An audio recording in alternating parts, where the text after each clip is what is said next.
गोलीय दर्पण की वक्रता त्रिज्या यानी कैपिटल आर और फोकस दूरी यानी स्मॉल एफ में संबंध। तो ये क्या होता है, आर बराबर के 2f, या हम इसको कैसा लिख सकते हैं, या हम इसको ऐसा लिख सकते हैं f बराबर आर बटे 2।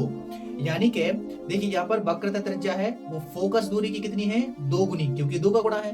तो हम ऐसा कह सकते हैं कि जो वक्रता त्रिज्या होती है वो फोकस दूरी की दुगनी होती है, या फिर हम ऐसा कह सकते हैं कि जो फोकस दूरी होती है वो वक्रता त्रिज्या की आधी होती है। तो दोनों का कहने का मतलब एक ही है। ये छोटा सा फॉर्मूला है, ठीक है, ये आपको याद कर लेना है, ठीक है। आर बराबर के 2f या f बराबर के r बटे 2।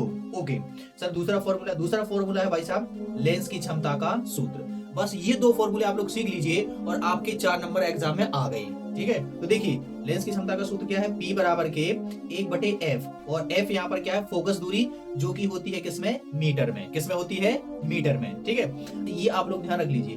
उत्तल लेंस की फोकस दूरी धनात्मक, अवतल लेंस की फोकस दूरी ऋणात्मक। अब आइए जल्दी से हम लोग सवालों को हल करते हैं। तो देखिए जरा, पहला सवाल है यहाँ पर हमारा क्या, कि गोली दर्पण की वक्रता त्रिज्या 20 सेंटीमीटर है, तो फोकस दूरी ज्ञात कीजिए। तो हमारे पास में वक्रता त्रिज्या r बराबर कितनी हो जाएगी, देखिए जरा 20 सेंटीमीटर। वे हमसे क्या कह रहे हैं कि f का मान निकालो। यहाँ पर f का मान निकालना बिल्कुल आसान है। f का फॉर्मूला हमने देखा था, क्या होता है, r बटे 2। तो f बराबर सीधा सीधा हो जाएगा 20 बटे 2, यानी कि आपका आंसर आ जाएगा यहाँ पर कितना, 10 सेंटीमीटर। तो यहाँ पर फोकस दूरी हो जाएगी 10 सेंटीमीटर, ठीक है। ये इसका क्या हो जाएगा, आंसर। इतना सा क्वेश्चन 2 नंबर का आता है। ओके, अब देख लीजिए इसका ये जो दूसरा सवाल है ना, ये आप लोग करोगे। ये गोली दर्पण की वक्रता त्रिज्या 32 सेंटीमीटर है, इसकी फोकस दूरी आप लोग मुझे जल्दी से बताओगे निकाल करके, ठीक है। अब देख लेते हैं अगला सवाल। तो अगला है हमारा फोकस दूरी पर।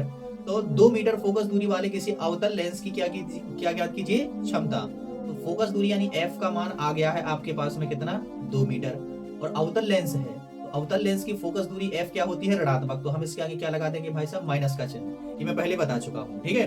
तो यहाँ पर फोकस दूरी अपन को क्षमता निकाली है, तो p बराबर निकाली है। तो भाई साहब p का फॉर्मूला लगा देंगे। p बराबर क्या होता है, 1/f, और ये किस में होता है भाई साहब, मीटर में। ओके, तो देखो जरा इसमें फॉर्मूला लग दो, 1/-2, और इसका इसमें भाग दे देंगे तो आ जाएगा 0.5, और लेंस की क्षमता का ऐसा ही मात्रक डायोप्टर। तो ये इसका क्या आ जाएगा, आंसर, ठीक है।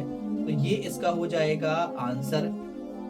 अब आप लोग ये देखिए कितने नॉर्मल से सवाल हैं, और ये 2-2 नंबर के एग्जाम में आते हैं, और ये जरूर आते हैं और आने वाले हैं इस फॉर्मूले पर आधारित। तो आप लोग दोनों फॉर्मूले को सीख लीजिए और इन सवालों से प्रैक्टिस कर लीजिए, और आपके 4 नंबर बिल्कुल पक्के।